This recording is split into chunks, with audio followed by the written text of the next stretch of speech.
Chapter 6.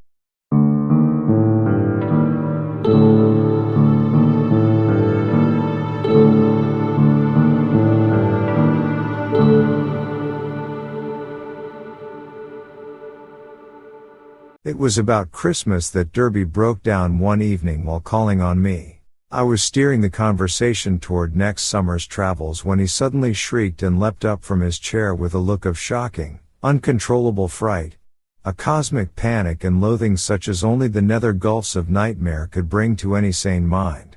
My brain, God, Dan, it's tugging, from beyond, knocking, clawing, that she-devil, even now, Ephraim, Comeg, the pit of the Shoggoths, Ea, Shub-Niggurath, the goat with 1,000 young. The flame, beyond body, beyond life, in the earth, oh, God.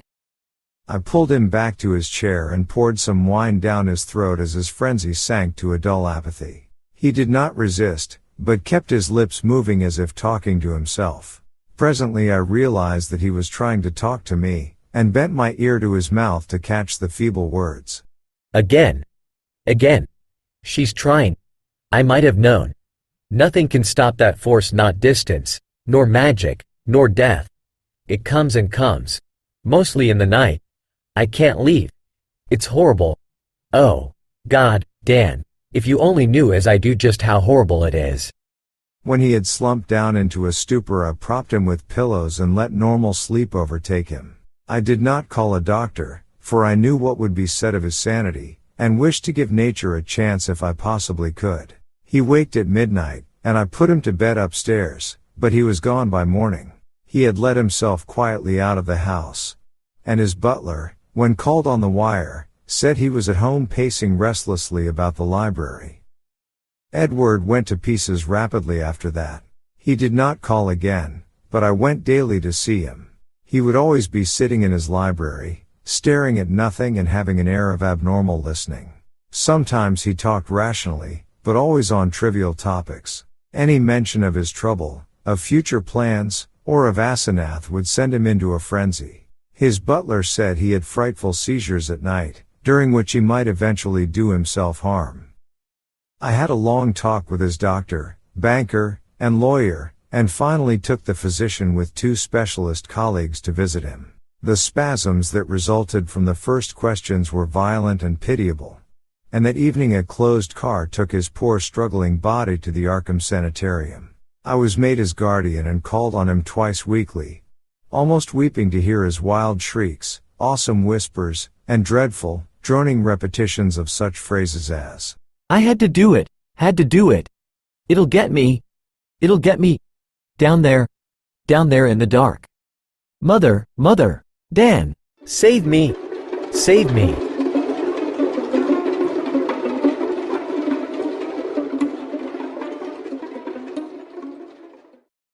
How much hope of recovery there was, no one could say, but I tried my best to be optimistic. Edward must have a home if he emerged, so I transferred his servants to the Derby mansion, which would surely be his sane choice. What to do about the Crown and Shield place with its complex arrangements and collections of utterly inexplicable objects I could not decide, so left it momentarily untouched, telling the Derby housemaid to go over and dust the chief rooms once a week, and ordering the furnace man to have a fire on those days. The final nightmare came before Candlemas, heralded, in cruel irony, by a false gleam of hope. One morning late in January the sanitarium telephoned to report that Edward's reason had suddenly come back. His continuous memory, they said, was badly impaired, but sanity itself was certain. Of course he must remain some time for observation, but there could be little doubt of the outcome. All going well, he would surely be free in a week. I hastened over in a flood of delight, but stood bewildered when a nurse took me to Edward's room.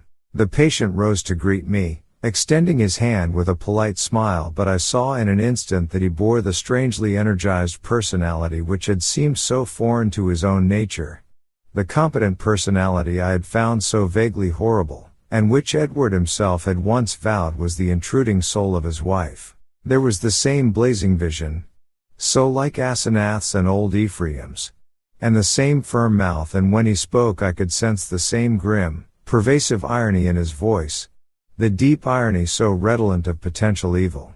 This was the person who had driven my car through the night 5 months before. The person I had not seen since that brief call when he had forgotten the old-time doorbell signal and stirred such nebulous fears in me. And now he filled me with the same dim feeling of blasphemous alienage and ineffable cosmic hideousness. He spoke affably of arrangements for release, and there was nothing for me to do but assent, despite some remarkable gaps in his recent memories. Yet I felt that something was terribly, inexplicably wrong and abnormal. There were horrors in this thing that I could not reach. This was a sane person. But was it indeed the Edward Derby I had known? If not, who or what was it? And where was Edward? Ought it to be free or confined? Or ought it to be extirpated from the face of the earth? There was a hint of the abysmally sardonic in everything the creature said. The Asenath-like eyes lent a special and baffling mockery to certain words about the early liberty earned by an especially close confinement. I must have behaved very awkwardly, and was glad to beat a retreat.